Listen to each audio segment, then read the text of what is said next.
Um, to our sessions here on emotionally healthy spirituality. I thank you for joining me here on Mental Health and Scriptures and the I Am Barabbas podcast. If you're not sure what I Am Barabbas stands for, you can visit my website, thayil.thoughts.com. That's THAYIL thoughts.com. Links are on the Twitch bio. You can also find me on social media at my first and last name, just Reggie Thayil. That's the last name is THAYIL. And real quick, the I Am Barabbas podcast is all about knowing who you are and your identity in Jesus and in God. If you're a believer in Jesus, if you're not, I'm glad you're watching. But I am a big proponent of understanding meaning and purpose through identity and how that can help to resolve a lot of the mental health issues that people end up going through. It's not a cure all, that's not going to solve everything, but I find it to be extremely helpful, especially for me. And the goal of the podcast, the goal of the Twitch stream, and everything else is just to try to find an avenue to reach more people. I've been a professor for 12 years now, 11 years, I should say, 11 years now. And I've always had small classrooms, small audiences, and I've been encouraged to try to reach out more and reach others with the content that I've been able to come up with and learn and teach to others throughout the years. And so this is the idea that I've come up with. It's been on and off for a few years, but I'm going to try my best to dedicate time to it weekly. And so here we are, 11 a.m. on Thursday, April 27th. And what we're looking at today is chapter 2 of the text of the book Emotionally Healthy Spirituality, written by Peter Scazzaro. I'm going to see if I can hold this up there without it messing up the green screen. Now we'll see. There's a green screen. You can see it behind me, but Emotional Healthy Spirituality by Peter Scazzaro. Oh, and the green screen has magically disappeared. I read this book when I was earning my master's degree 10 years ago, 12 years ago. It's been a while. It's hard to keep track of everything. And I found it to be one of the better books that I read. I actually bought a copy, and I had to buy new copies because I gave my original copy to someone, and for them to have. And I needed it back and wasn't able to get it back, so I just went ahead and bought a new copy. So it's this updated version. Uh, but it really, I remember reading this book and how it influenced my growth as a person, right? Especially a person who believes in Jesus. And as Scazzaro talks about and talked about last couple of days, we have a problem in the church where, when we talk about maturity and trying to grow as an individual, a lot of what's being taught out there focuses on the outward appearances. And he mentions this iceberg model, the tip of the iceberg and the bottom half of the iceberg being this huge piece of ice. If you're not familiar with the concept of an iceberg, you usually only see very little bit of it. In terms of percentages, if you want to take a guess, like 10% of it's floating, while a big chunk of it's under the water, and that can cause problems, right? If a ship is sailing and there's an iceberg and it only sails in context of where they can see the ice, they might get too close because it could be a lot bigger underneath. And the famous story of the Titanic and hitting the iceberg and sinking, all this stuff is related to that. And Scazzaro is talking about how in our spiritual walk and in the faith in general, people focus on just what we can see, going to church and going to small groups and Bible studies and doing good things and giving your stuff away. And it's all what people can see. And it's important, but it's not the core of who you are. It doesn't lead to transformation to just change what we can see in you. And so that's the main concept of the book. And so here we are in chapter 2. Now I was reading the chapter and my mind went towards some a kind of on a little bunny trail off to the side. It's relevant to the chapter, but it's a little more in depth than what Scazzaro was able to discuss here. And so I think I'm going to spend a little bit more time on that, and then talk about the three temptations he mentions here in this chapter. And then I'm going to take stop there, and we'll cover the second half of chapter 2 tomorrow. Now, if you're interested, We're also streaming. I've been streaming with my daughter, playing video games in the evenings at 6 p.m. Yesterday we're a little early because I went to a soccer game, but tonight we'll be back at 6 p.m. And I've been letting her choose whatever games we play. And while we're playing, trying to review some of the concepts and also maybe go through the workbook that goes along with this book and just see some of the questions there and try to ask them to her. And she's only 7 years old, but you know what? It it's nice to have a perspective there from somebody, and also I enjoy the opportunity to teach her, right? So she can grow in her growth and her maturity uh, in her relationship and just in life in general. So, getting to the chapter, the chapter here is titled "Know Yourself That You May Know God." Know yourself that you may know God. And what Scazzaro tries to address in this chapter is the importance of knowing your emotions, being able to identify your emotions. Okay, now I have up here this emotions vocabulary chart.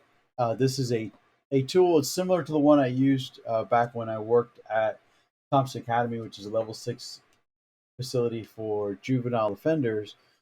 And so it was similar to this. I think the faces were bald, round, and but it was the same concept. Okay, you're just showing somebody a chart of emotions, and you have emoticons, which back 11 years ago in 2012, 2011, 12 years back, there weren't. I don't feel like we used a lot of emojis back then. Like it was just texting was real kind of basic. If we did use emojis, it was like a colon and a parentheses. It wasn't like the actual images, and that's all grown since then. But this is kind of like that concept. It's like here's a page of emojis. Which one of these can tell me how you're feeling?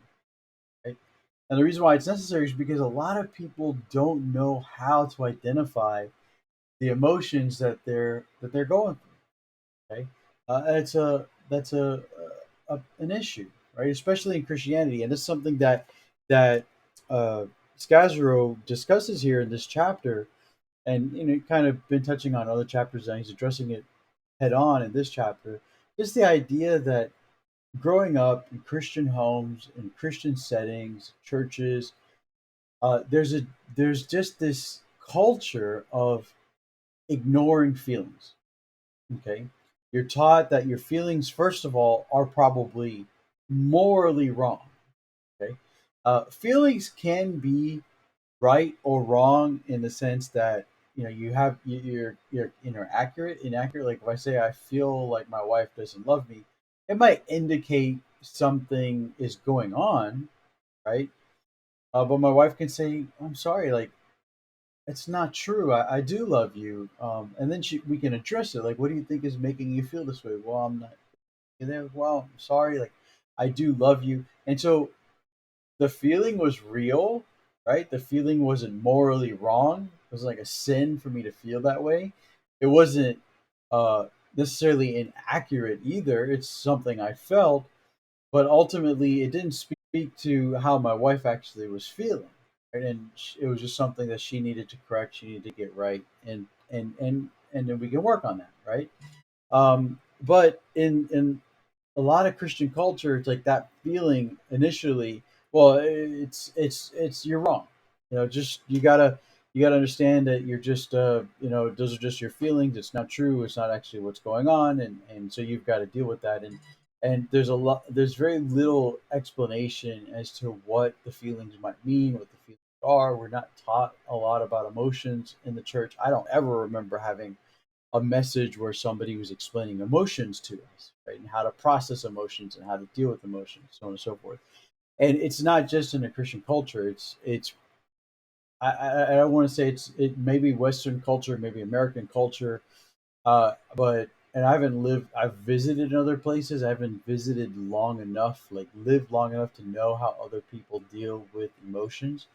But it's definitely a prevalent issue here in the U.S. And so when I was working at a juvenile facility, working with clients or working with people, just students and counseling and so on and so forth, I have discovered that a chart like this is actually really important because it helps people to identify, to understand what they're feeling, right? And so you can look at a chart and say, wow, I feel, and what you do is if you printed this out, you handed someone the paper, or if they're on a tablet, so they can write on it, they can mark it, they can say, well, I'm feeling, today I'm feeling frustrated, and they circle that. Or let's do a little markup.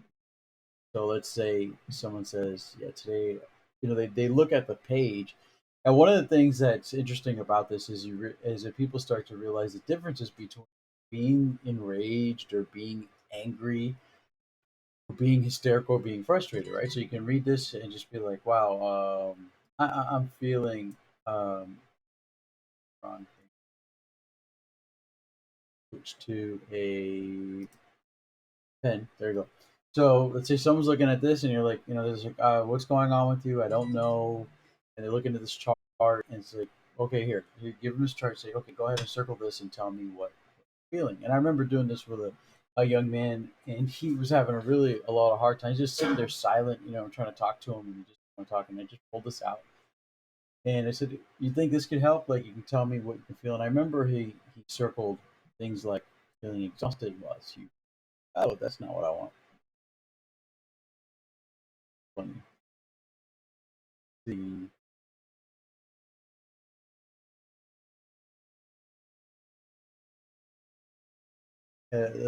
let's just do this.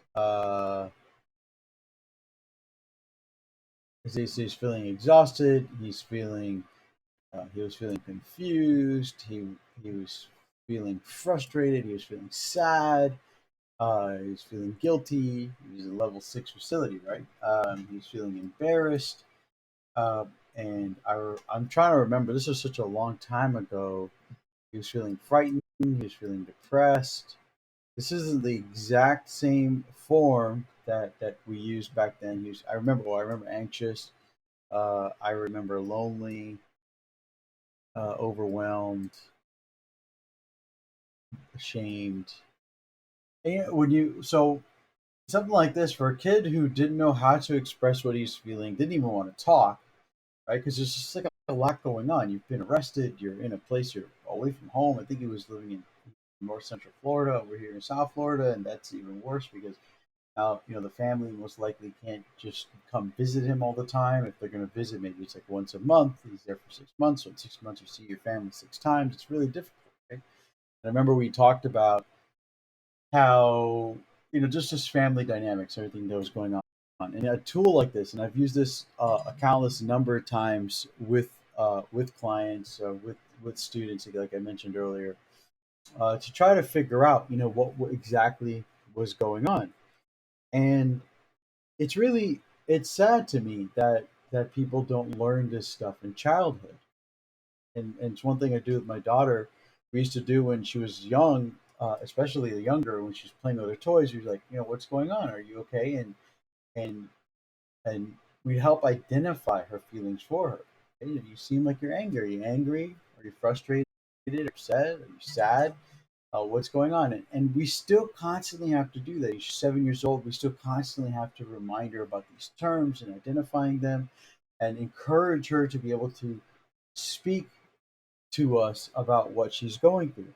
And the reason why we're doing that is because a mature person, a mature person can or does know what they're feeling, or at least can figure it out. Right? It's an immature person who can't, in a moment, or at least with some time and processing things, figure out who they are, or sorry, not figure out who they are, figure out what they're feeling in a given moment. And Scazzaro says something interesting here. He says, like many Christians today, I was taught that feelings are unreliable and not to be trusted. They go up and down. The last thing we should be attending to in our spiritual lives, but that's an incorrect view, and I totally agree with that. You know, if you're feeling anxious, and this is a problem I've been having recently, where I just been feeling uh, anxiety. Right, it's been going on for a couple of years. If you've been watching my Twitch streams playing video games, I've been talking about it openly on that. But it's still something I struggle with, just the anxiety in general. And what I've noticed is that if I don't address the things that make me anxious, then it just builds up and it gets and just a couple days ago, I was just feeling like this pressure in my head, uh, and, and this feeling in my chest, like this nervousness or something. And so I had committed to doing some meditation, mindfulness, stuff like that. So I just started doing that a little more because I fell off of it to address it. And in doing so, it helped me to kind of refocus my spiritual life, refocus what I was doing, and actually got me to start doing this more because I was like, you know what? Part of my anxiety is that I'm just not trying, and I should be trying, right? So I really agreed with him on that spiritual view and that aspect. So uh, moving on now, he cites a quotation here, a definition, I should say, of emotional intelligence, and specifically what emotions are by Daniel Goleman. If you don't know who Daniel Goleman is, I strongly recommend you go on YouTube, search Daniel Goleman, whatever's free, whatever available. It's like everything's kind of behind a paywall, whatever. He's trying to monetize what he does, but just listening to him lecture about emotions is really helpful. And he talks about and so he Scazzaro cites a definition of emotions by Goldman, and the definition he cites is this: referring emotions are something referring to a feeling and its distinctive thoughts, psychological and biological states, and range of propensities to act. Now, Scazzaro then says what he meant is that God created human beings to feel a wide range of emotions. Okay, that's true, but it's not what Goldman meant. And that's where I went on this bunny trail. I was like, okay, I want to break down this definition and then I want to work on that because I think Scazzaro might have uh, misunderstood the depth of this definition. So I'll read it again. Referring in part. Emotion is defined as referring to a feeling and its distinctive thoughts. Stop there. So an emotion is more than just a feeling. An emotion is a feeling that comes with thoughts. Okay, so if I feel at any given moment, if I'm feeling anxiety, I'm feeling the emotion of anxiety, or I'm feeling the emotion of anger, right? That emotion, the feeling comes with its own thoughts. Okay, those there's thoughts that lead to that, and chicken or egg, whatever. Sometimes the emotions don't come from thoughts; they can come from other stimuli. So we have five ways that typically that we're stimulated in our body. They receive stimuli, I should say, and those are our five senses. We all know those, right? Like we have the hearing, we have the seeing, we have smelling, we have tasting, we have touching, and uh, without thinking about it, these senses can be activated, right? And some studies talk about like a very simple application to animals, right? We have a rabbit, and his name is Brownie, and he may or may not be running around in the house right now. In fact, I think I just heard him, so I'm hoping the microphone's not picking up all that. And in fact, I just realized I forgot to turn off this filter I have in here, and it's pretty loud. I'm gonna turn that off for a second. Actually, I don't know if that turned it off, but anyway, and Brownie, when he goes outside, he is very nervous, right? And sometimes he comes right back in. So we have a little backyard that he can go in, and sometimes, you know what? Give me a second. I want to turn off that sound.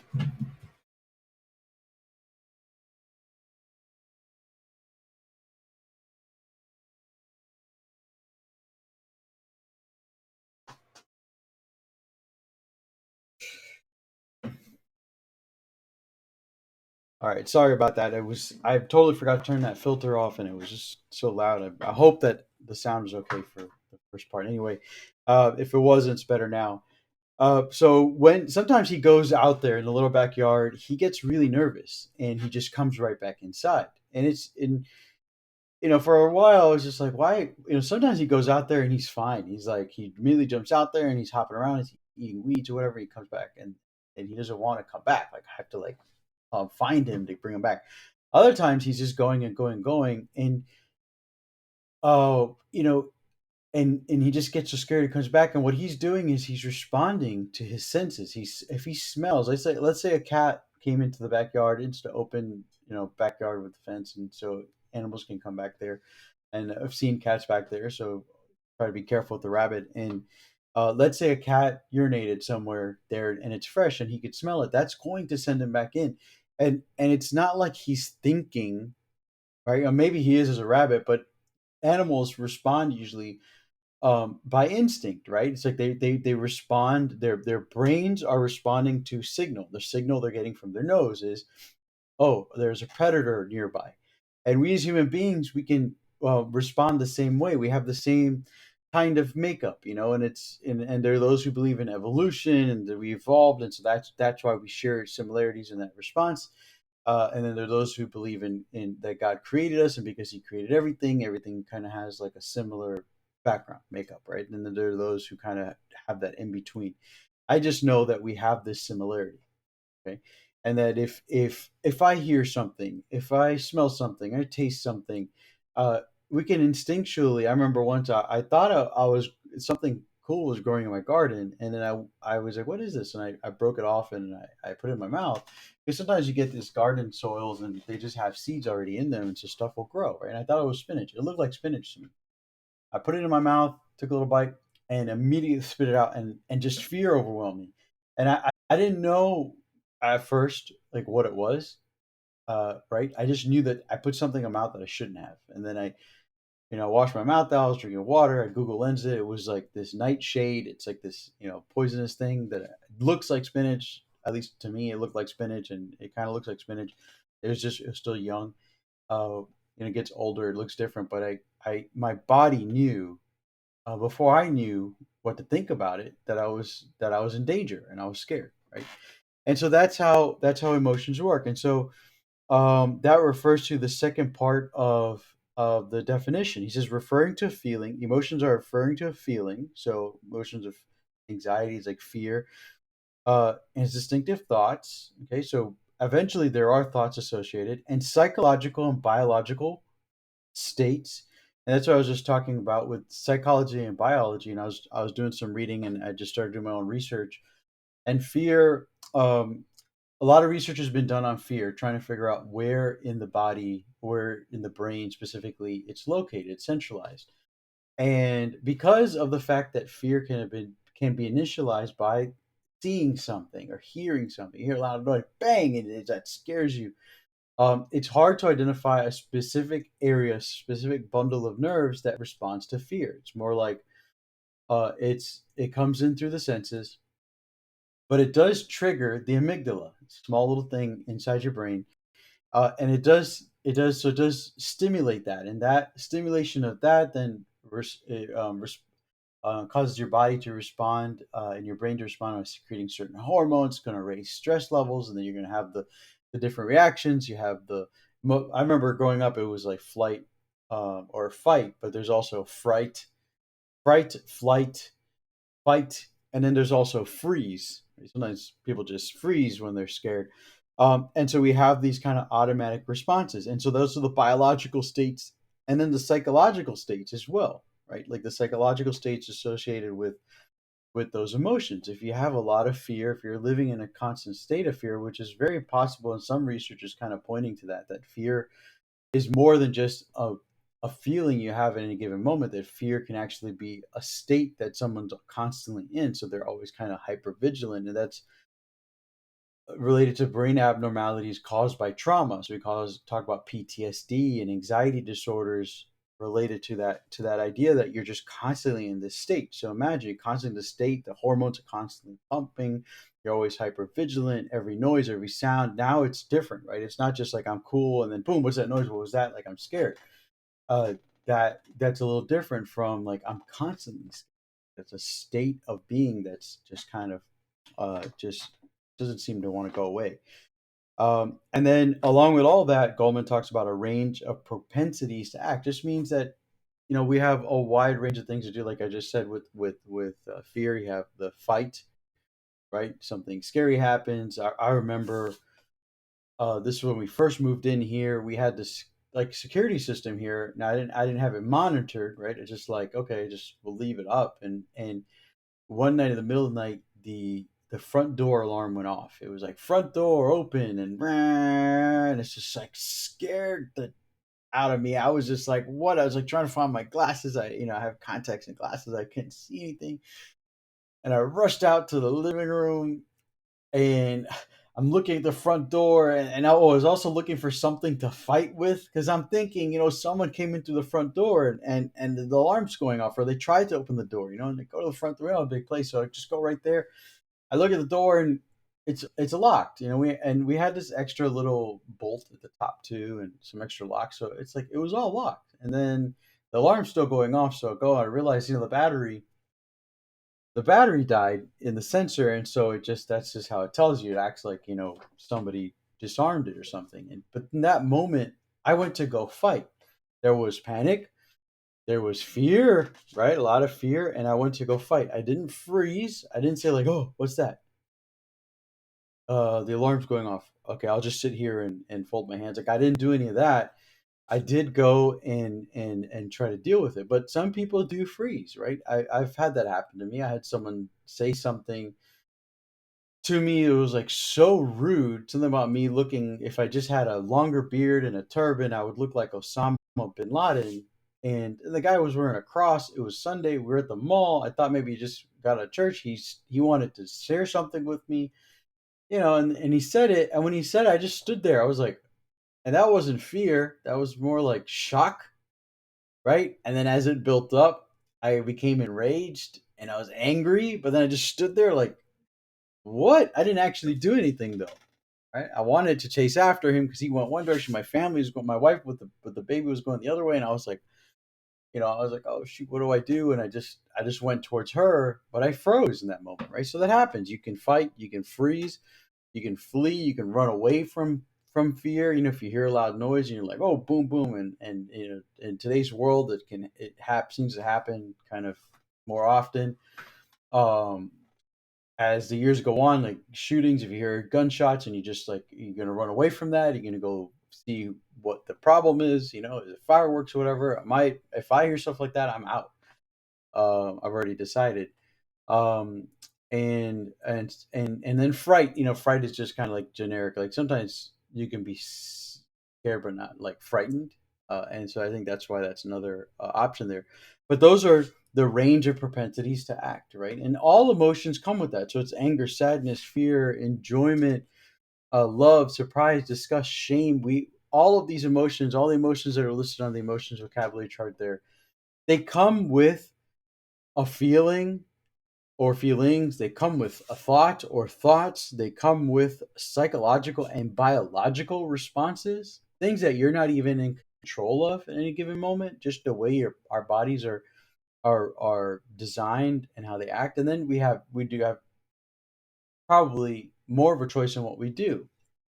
Sometimes the biological aspect, the psychological aspects will kind of dictate more what we're going to do or not do in a given moment. But and so I can't say we're totally responsible, but we will act a certain way, right? In response to those emotions. And that's where, uh, you know, in Christianity, we've fallen behind science in that sense, where we fail to really understand what goes on in the human body. And by not being able to understand what goes on in the human body, we don't understand what's going on with us, right? And then again, like as the point of this chapter is, how do we grow? How do you grow spiritually? How do you grow how do you mature, right? And so one of the first steps here in this chapter for Goldman is to help people understand that emotions are real. Emotions should be addressed and they shouldn't be ignored, and that there's nothing wrong with them, which is, it feels so silly to have this conversation. But I find that there are still Christians in churches that are still struggling with these kinds of concepts. Okay. I mean, there's still churches out there that are teaching that like mental health disorders are demonic. I was listening to a sermon like about a month ago, where the guy mentioned that he mentioned ADHD and demon possession. I was just totally like shocked and caught off guard. The emotions vocabulary is helping me there. I was totally shocked by the fact that the guy said that, and I was just like, "What?" And then I became suspicious of him. I was like, "What is this guy doing? What does he know? What is he a doctor of?" Because he was Doctor So and So was on was the way he was announced. But we still have to deal with this ignorance in the church, right? This ignorance in the church, and one of those things is like Skyzer was writing about so many years ago. This is an updated version, but I think this book is copywritten. The updated version is 2017. The copyright is 2014. Uh, and so that's interesting because I thought I did this during my master's degree, but maybe I did this as a professor. Uh, his 2014 would be later. But um, so this it's still relevant today. The issues today. It's going to be for a while. The fact that we have a church culture, a Christian culture, and an American culture that doesn't know how to deal with emotions, and will still tell people that they just need to ignore them, and it's just not right. Now, the next point that he makes in his book, after just describing what emotions are, as we did, and I feel like I did a more in depth job than he did, he talks about how God feels too. And so trying to create this kind of feeling within the reader of connection with God. God is the one who made us, right? If for those of us who believe in that narrative, and in that narrative in Genesis chapter 2, we're created in His image and in His likeness, and what that means is we're created to be little idols of God. We're supposed to be representations of Him. It's crazy because he told us not to make idols. We're not supposed to do that. He made us into His image and likeness because He wanted human beings to be a representation of Him on this earth, and everything inside of us is part of that creation. And whether it's marred by sin or not, we're going to get things wrong. Okay, but still the emotions are there, and so he puts out a list here. It's in the book, about the things that God has felt. That God has regretted things. God has in Exodus chapter 20, he says that He's a jealous God. In Isaiah chapter 42, it says, "I cry out and gasp and pant." So it's that desperation, the crying, the anger, the fierce anger of the Lord in Jeremiah chapter 30. In Jeremiah chapter 31, the love that He has the compassion in Hosea, how He can be sorrowful and troubled, and that's referring to Jesus, His time on earth. And Jesus is the ultimate picture for us to understand, what God can be like, or what God is, I should say. Not what He can be like, it's who He is, right? In Hebrews chapter 1, He is the exact representation of the Father. So He's the perfect representation. We're meant to be that representation. We're marred by our own sin, so not everything's perfect in the way that we represent God. And if we're not, if we're honest, we have a tendency not to represent Him. And so we can get jealous and then murder. God doesn't get jealous and murder. God gets jealous and He speaks to His people, and He sends His Son to redeem them. And so there's like a different approach to these emotions, right? And that's where Jesus is. Remember when he got angry and zealous over the misuse of his Father's house, and he went in there and he overturned tables and he chased everyone out and he told them all what they were doing, what they're doing wrong, and everything else. And so that's more of for us to see, okay, what do we do with this emotion of anger and zealousness? I guess we should be acting, right? And in my whole lifetime, people always said, like, well, be careful though, you don't go around and making a mess, like. And why not? If we're angry, righteously angry about something, we should do something about it. We're here for that reason. We should do something about it, right? Uh, and would I go around flipping tables and chasing people out with a whip? I mean, if the context is right, I guess it's okay. You know, it's definitely something, countercultural. It's different from what we're normally hearing about our emotions and about what we should be doing, because we're normally taught all the ways that we're doing something wrong and all the ways we need to suppress them. And here I'm talking about, doing the wildest thing that Jesus did. And maybe, maybe the answer is somewhere in between. I don't know, but all I know is that when we repress them, when we keep them in, we keep these emotions in and not know them, of what's going on inside of us, then we are going to have an inability to grow as a human being and to mature. And if anything's going to stunt us, then our spiritual growth is also going to be stunted as well. If anything's going to stunt us we grow in humans, we're going to have trouble uh, in our spiritual growth as well. And so that's kind of the first half of this chapter.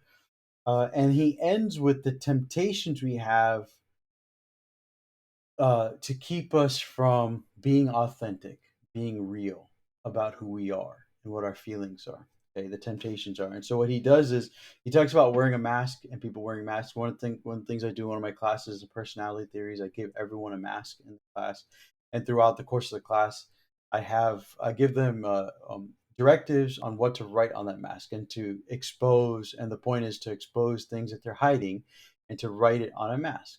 And at the end of the class, we take that mask, and we nail it to a cross. And my goal there is to get people to take the mask off and to get rid of it. And the mask, the concept of a mask is that we are hiding our true selves. We're hiding our true selves, and by hiding our true selves, we're not mature.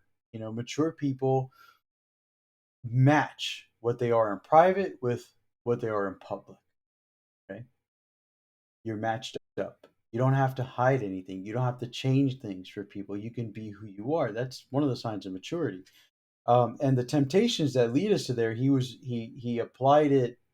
He made this application by discussing Jesus's temptation himself by Satan. And so the first temptation Satan uh, gave Jesus, you remember, was to turn the stones to bread. And the way this Scazzaro applies this and theorizes about this is he says, this temptation is about performance, that I am what I do. And so one of the ways that we wear a mask is we identify with the things that we do. So what's crazy is we can use masks not only to hide ourselves from other people, but we can use our masks to hide ourselves from ourselves. And one of the things we as human beings we tend to do is we take what we do for a living or just the actions we do, and we try to make that our identity, right? And it's a temptation that is very strong and will only cover up what's really inside of you, what really matters, as you are performing in this action, this job, or whatever it is you're trying to identify with. And it's not really an expression of who you are. For an example, I think about like content creators, or like me. If I could be out here just trying to put on a show for people to be more widely accepted, that kind of thing. Or like Instagram models is kind of like a trope that's out there, but what I'm talking about, like men and women that will show themselves on social media platform to look a certain way, as if their life is always a certain way. They're always in these glamorous places for vacations, and if you look behind the scenes, they're not really there. Or what you're seeing isn't really the whole picture. I remember one that was done in Egypt.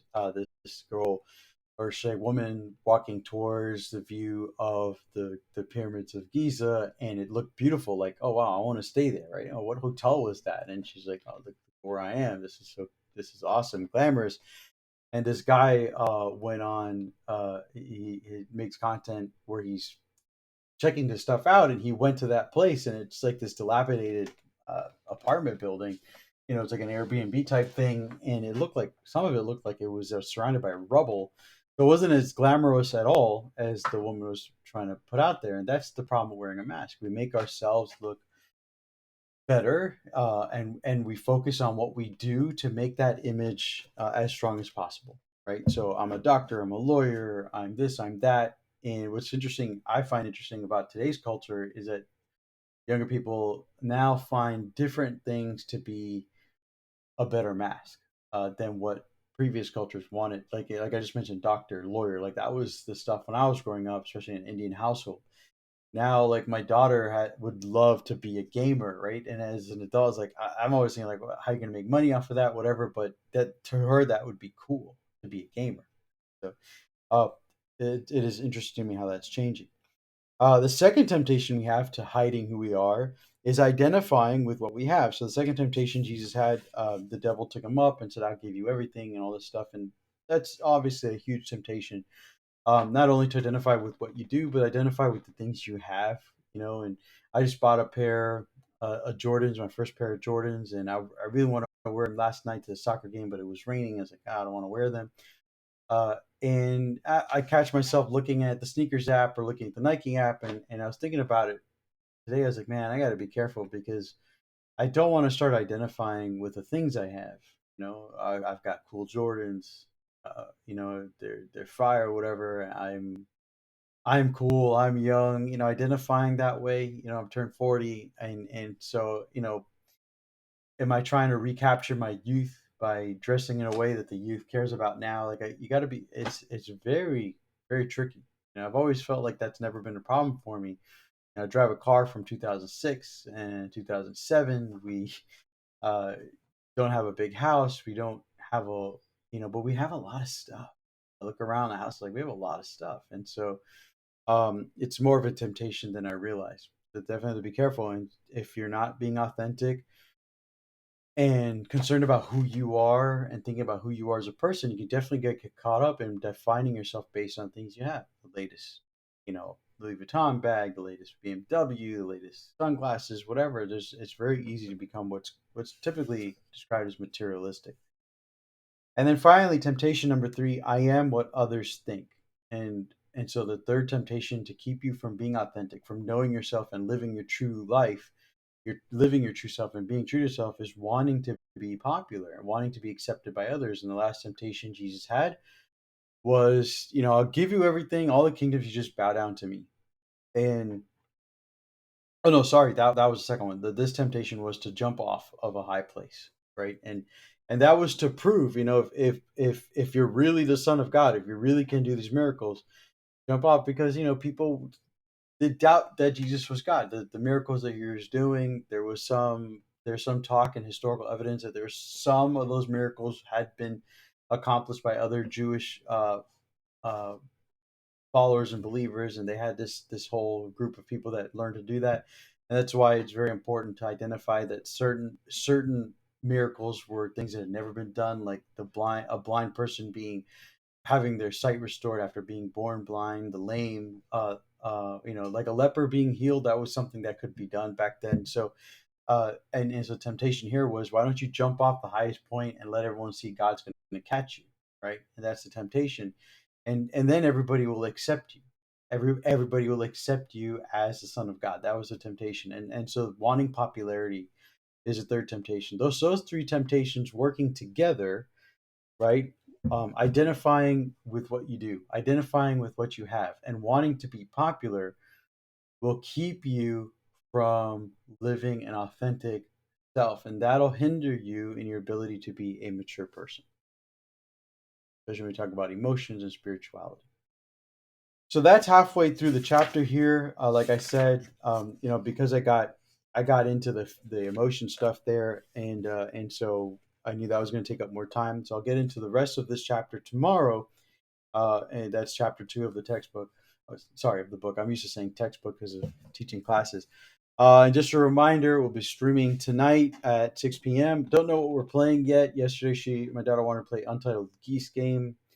Was kind of cool, but I know I don't want to play that again. I kind of get frustrated with games where the controls are a little funky. Plus the Switch, playing on the Switch with that little controller is hard for me. So I'll see if I'd rather play like Mario or something. I'll see if I can convince her to do something like that. Maybe we'll do some Sneaky Sasquatch or something on the Mac, or maybe we'll jump on the PlayStation. And she likes when I play Ratchet and Clank. It's we haven't beaten it yet, so maybe she want me to do that or whatever. So whatever it is, we'll talk about emotions again. I'll probably print out this vocabulary chart. Maybe we'll do a little exercise with her, see if she can identify the emotion she's going through, and try to make it inclusive and of what we just did here uh, this morning.